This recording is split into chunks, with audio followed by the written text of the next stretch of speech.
안녕하세요 친구들, 반갑습니다. 이번 주에 두 번째 책 황소 아저씨를 소개해 주겠습니다. 황소 아저씨는요, 권정생 작가님의 책이에요. 권정생 작가님은 1937년도생이시고요 2007년도에 돌아가셨어요. 여러분에게 잘 알려진 책으로는 강아지똥으로 잘 알려졌거든요. 1937년도 일본 도쿄의 가난한 그 지역에서 태어나셨는데, 그 당시 1937년도는 우리나라가 굉장히 어려운 때였어요. 우리나라가 일본에게 나라를 빼앗기고, 일본이 우리나라의 모든 것들을 다 빼앗아가고 착취하고, 그래서 참으로 살기 어려운 그때에 일본으로 건너갔던 그 부모님이 일본으로 건너가셔서 거기에서 태어나셨어요. 그러다가 광복, 우리나라가 해방했죠.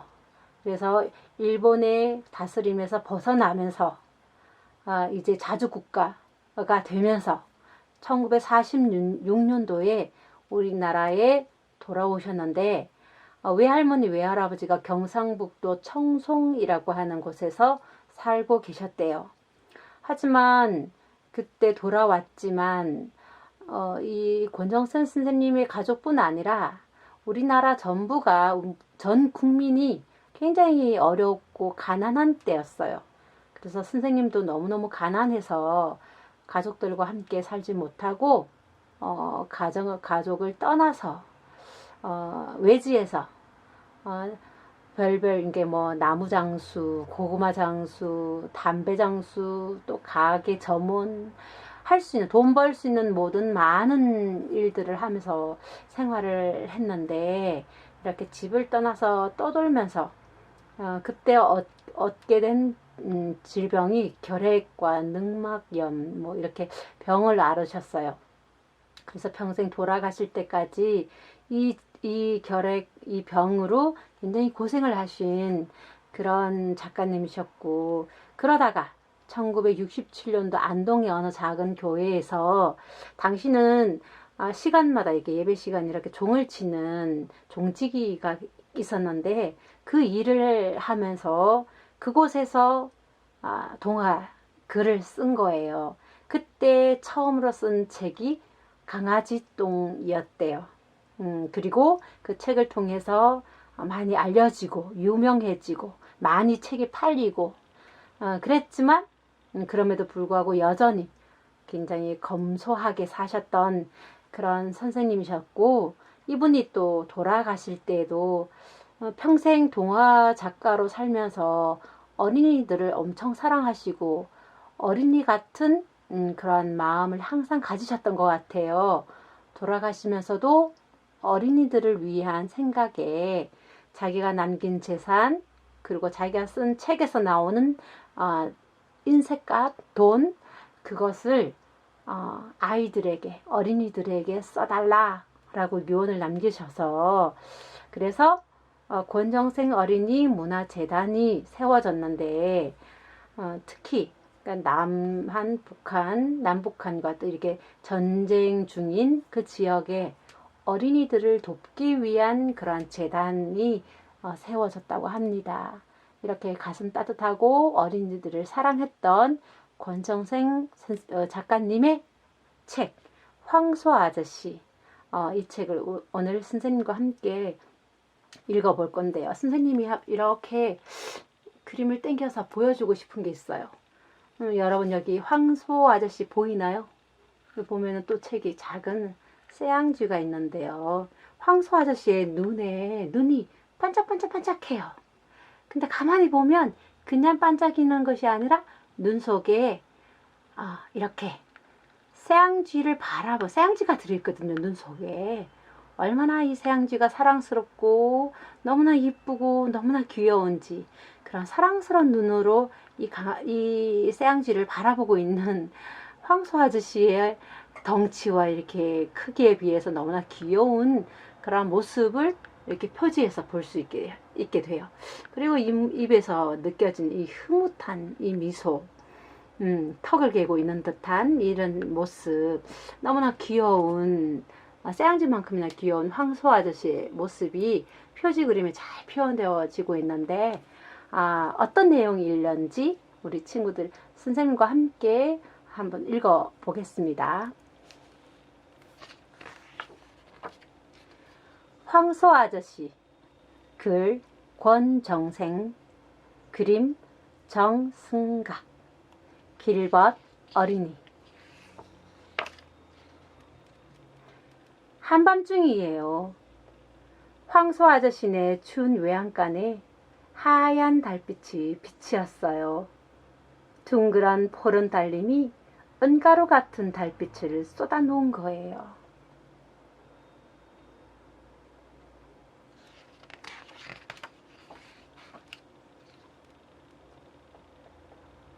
황소 아저씨는 보릿집에 주둥이를 파묻고 쌕쌕 숨소리를 내며 잠들어 있었어요.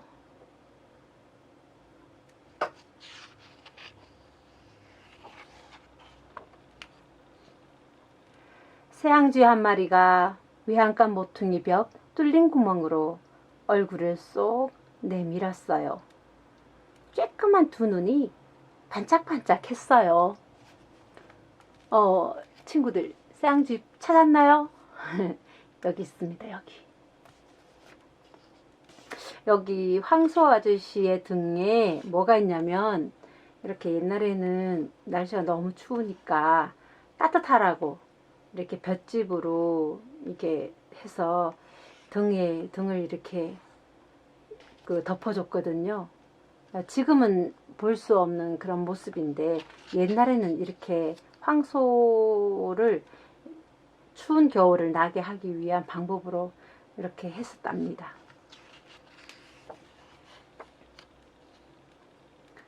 새양쥐는 쪼르르 황소 아저씨 등을 타고 저기 구유 쪽으로 달려갔어요.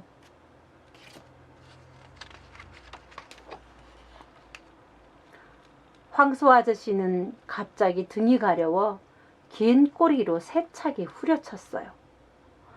달려가던 새양쥐가 후려치는 꼬리에 튀겨 그만 외양간 바닥에 동댕이 쳐졌어요. 아이쿠, 어떻게 되었을까요? 새양쥐는 하도 놀라 정신이 얼떨떨했어요. 다행히 외양간 바닥엔 푹신한 보릿집이 깔려 있어 새양쥐는 아무데도 다치지 않았어요. 넌 누구냐? 황소 아저씨가 굴떠란 목소리로 물었어요. 저 새양쥐예요. 새양쥐는 무서워서 아주 조그맣게 대답했어요. 그런데 한밤중에 뭐하러 나왔니? 동생들 먹을 거 찾아 나왔어요. 우리 엄마가 갑자기 돌아가셨어요. 황소 아저씨는 뜻밖이었어요. 먹을 게 어디 있는데 남의 등을 다 넘고 가니? 저쪽 아저씨 구요에 밥찌꺼기가 있다고 건너집 할머니가 가르쳐줬어요. 앞으로는 아저씨 궁둥이 밑으로 삥 돌아갈 테니 제발 먹을 걸 가져가게 해주세요. 새양쥐는 오들오들 떨면서 사정을 했어요. 그랬댔니? 그럼 얼른 구유 안에 있는 거 가져가거라. 동생들이 기다릴 테니 내 등떼기 다넘고 빨리 가거라. 아저씨, 참말이에요? 그래, 참말이잖고. 갑작스런 예기치 않은 이 새양쥐의 사정을 듣고 태도가 이렇게 바뀌는, 따뜻하게 태도가 바뀌는 황소 아저씨의 모습을 우리가 볼 수 있어요. 아저씨, 고맙습니다. 한 번만 가지고는 안 될 테니 몇 번이고 배부를 때까지 가져가거라. 새앙쥐는 황소 아저씨 등을 타넘고 구유 속으로 쪼르르르 기어갔어요. 구유 속엔 맛있는 찌꺼기가 많이 있었어요. 무조각도 있고 콩조각도 있었어요.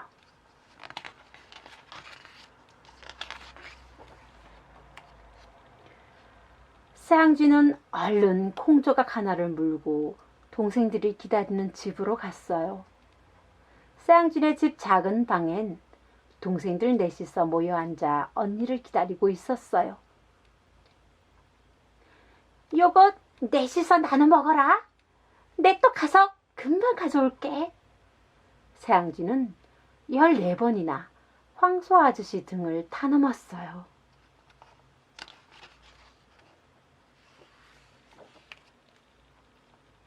이제 됐니?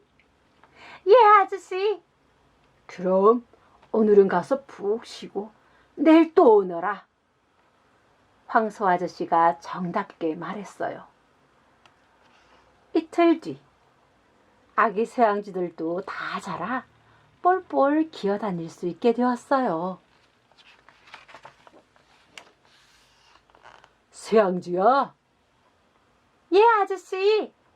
동생들이 참 귀엽겠구나. 내일부터 모두 함께 와서 만난 거 실컷 먹으렴. 아저씨, 그래도 괜찮으세요? 그럼 내가 먹고 남긴 것인데 뭐.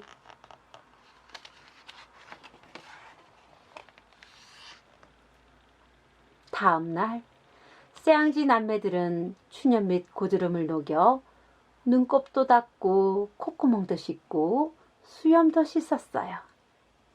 언니, 내 얼굴 예뻐? 막내 둥이가 물었어요. 에이그, 왼쪽 볼에 코딱지 묻었다. 좀 더 씻어라. 막내 둥이는 얼른 코딱지를 씻었어요. 우리 친구들, 막내 둥이가 보이나요? 코에 이렇게 코딱지가 묻어있는 이 작은 이 아이가 막내 같아요. 달림은 조금 이지러졌지만 여전히 환한 밤이었어요. 외양간 보릿집 대궁이 카랑카랑 달빛에 비추었어요. 황소 아저씨! 새앙쥐 5이 오르르르 몰려왔어요. 원래 모두 똑같구나. 제가 막내예요. 저는 둘째고요. 저는 셋째고요. 황소 아저씨는 새앙쥐들이 귀여워 두 눈이 오목오목 커졌어요. 새앙쥐들은 구유 안에서 맛있는 찌꺼기를 실컷 먹었어요. 얘들아, 구유 안에 똥 넣으면 안 된다. 네! 오줌도 넣으면 안 되고 코딱지도 묻혀서도 안 된다. 네! 구유는 황소 아저씨 밥그릇이니까 거기다 똥을 누거나 오줌을 넣으면 안 되겠지요?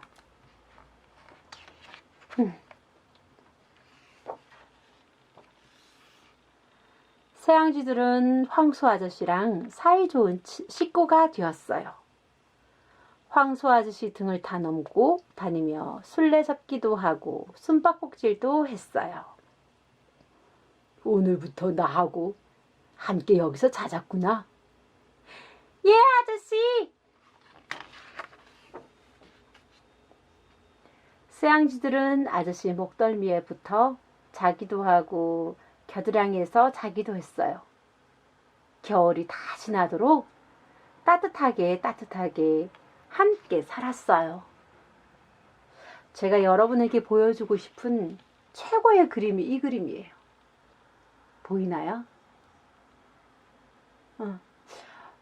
여기 황소 아저씨와 그리고 여기저기 흩어서 편안하게 큰 대자로 팔다리 쭉쭉 뻗고 잠들어 있는 이렇게 속편하게 잠들어 있는 새앙쥐들 모습에서 얼마나 따뜻하고 얼마나 편안하고 얼마나 안전한지 이 그림 속에서 이런 모습이 다 느껴지는 그런 그림입니다.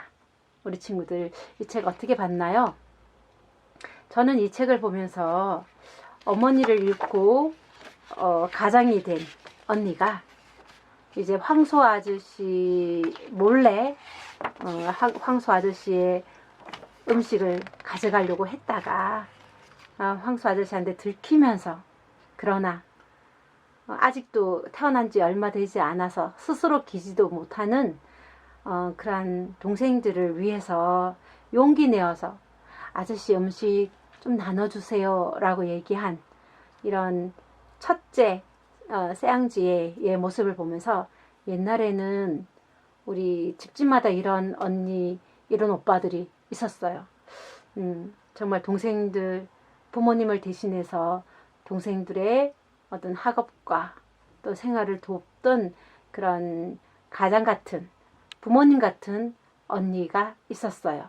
선생님에게도 있었는데 선생님에게도 그런 언니가 있는데 바로 이 세앙지의 모습에서 그런 모습을 우리가 볼 수가 있고 희생적이고 또 동생들을 위해서 자신을 희생하고 또 섬기는 그런 언니의 모습, 헌신적인 모습, 그 모습을 이 첫째 세앙지에서 보았고요. 또 황소 아저씨에게서는 우리나라 사람들의 특유의 어려운 사람들을 보면 안 도와줄 수 없는 그런 따뜻한 심성, 따뜻한 마음을 표현한 것 같아요. 우리 국민들은, 우리 대한민국 국민들은 정말 마음 깊은 곳에 황소 아저씨와 같이 자기 것을 나누어 주고자 하는, 그리고 너무너무 어렵고 힘든 사람들을 보게 되면 본인도 어렵지만 더 어려운 사람들은 더 잘 도와주고 싶어 하는 가슴 따뜻한 민족이라는 거, 우리 민족이 그러한 것들이 잘 표현된 책이라고 선생님은 생각이 되어져요. 어떤가요, 친구들? 재밌게 잘 봤나요?